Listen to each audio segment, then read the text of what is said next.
Good morning. We are at the Cooley property. We're going to be completing a repairability test. We'll be on this left slope, which is south. We have this damaged shingle. We'll do the repairability test on. We'll see how it affects all of those surrounding shingles. I boxed all of those surrounding shingles out. I'll give you an overview of those before we get started, showing you the current condition. All of those shingles could potentially be damaged during the repairability test. So we'll take a look once we're all complete and see those results. For my tools, I'll be using a flat bar, putty knife, hammer, and roof snake. And we have this 45-degree angle tool that we'll use to give us a visual for what 45 degrees looks like.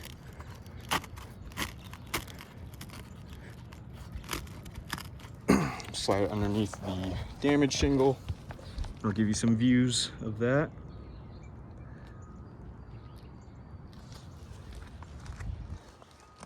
And then throughout the repairability test, any of those shingles that we do have to lift, we will try to keep it below that 45 degrees.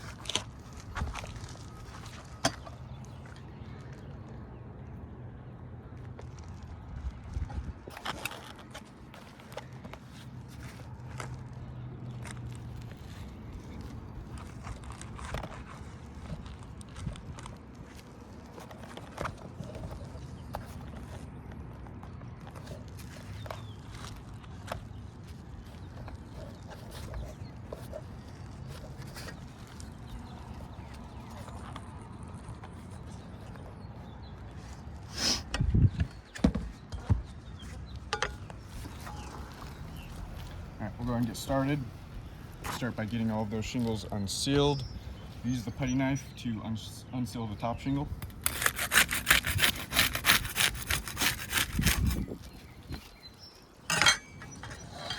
And we'll use the flat bar to unseal the rest of those. See if there's any differences with those tools.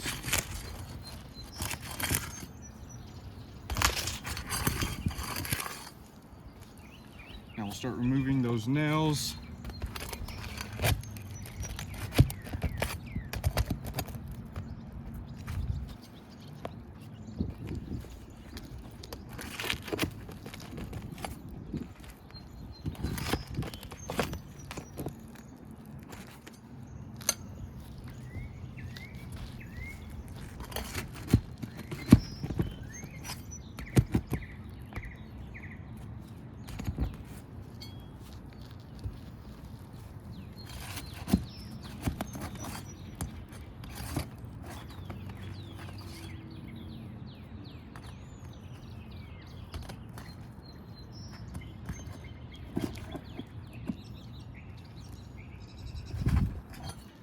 Got a nail where the nail head just came off. So we got some difficulties getting those nails out.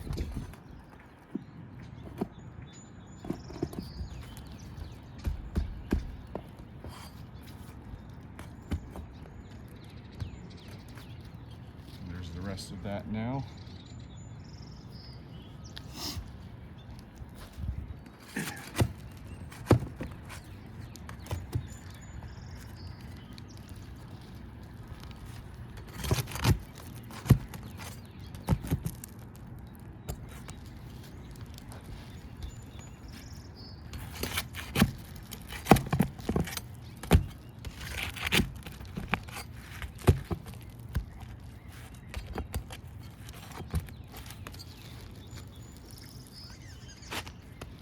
Yeah, that should be all the nails. So we'll go ahead and simulate a repair. To do that, we'll slide the damaged shingle out. And we'll slide it back in, doing everything you would for an actual repair. So that should give us the most accurate results in determining whether or not this roof is repairable.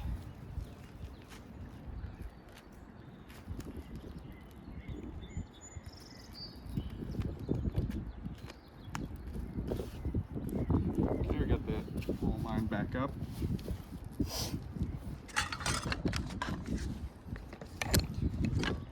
start getting some nails back in there now. We'll be using the roof snake for that.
All right, we're all complete with the repairability test.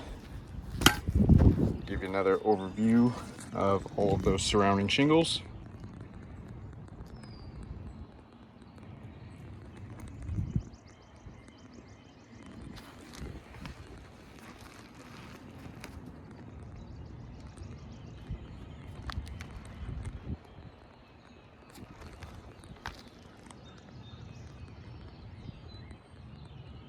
We'll take a closer look at those tabs right above the wind damage shingle. You can see stress fractures along these tabs here due to the lifting.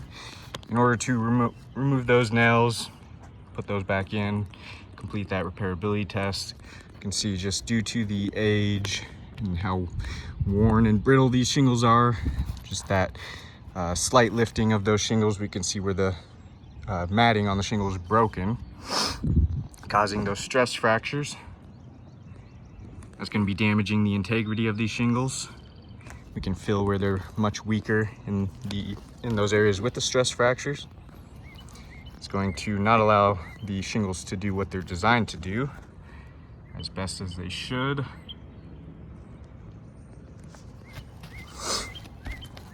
Those stress fractures will be affecting the shingle's water shedding capabilities, as the matting is the main component for that. So with that mat being broken, those capabilities will be worsened.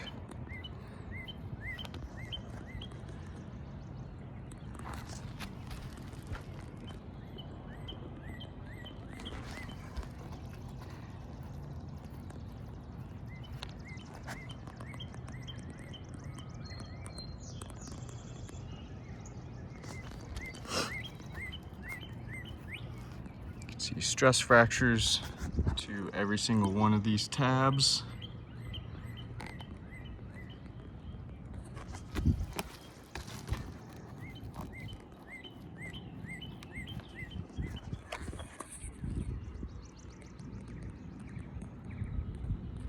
Take a look underneath, see if we're seeing any mat transfer.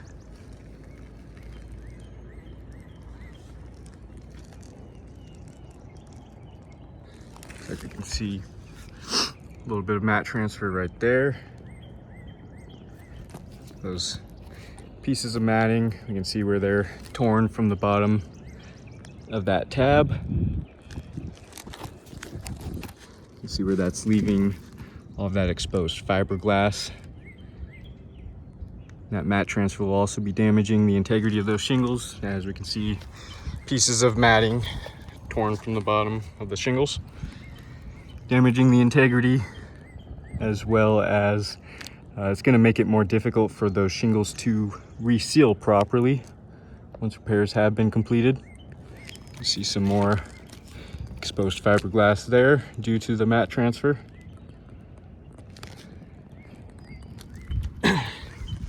Got mat transfer along both these rows of shingles, which we used the putty knife to unseal the top row and the flat bar to unseal this lower row. And since we can see mat transfer along both of those rows, it seems like it's going to be impossible to get around that mat transfer.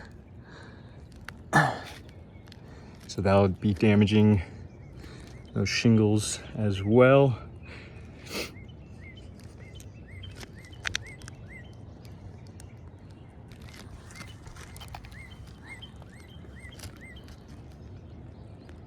Got those pieces of mat transfer as well, some there and right there. Also some more exposed fiberglass. You can see right there. There as well.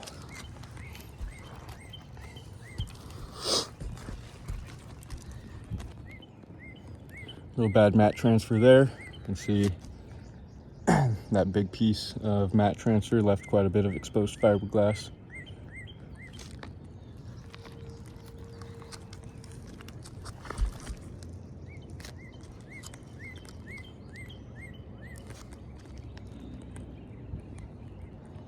Small mat transfer on this one.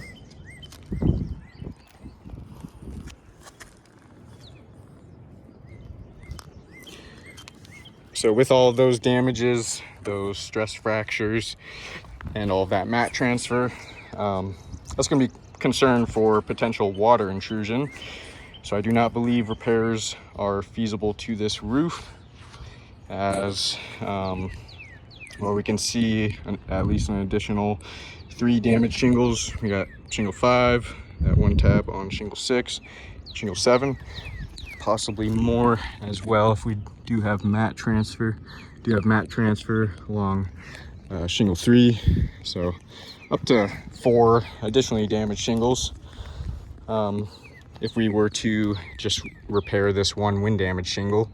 And so I do not believe repairs are feasible, as we can see the wind damage is very widespread along this roof. Got it all over that left slope, this front slope as well, right there. So with that wind damage being this widespread, we can see from the repairability test what all of the surrounding shingles are going to be left in, the condition they're going to be left in surrounding all of those wind damage shingles.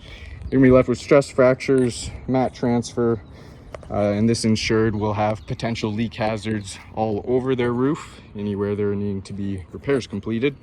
I do not believe that would be indemnification, leaving this insured with more damaged shingles than they previously had. So I do not believe this roof is repairable, and I'll go and chalk up all of those damages and get some better pictures of those. Thank you for your time.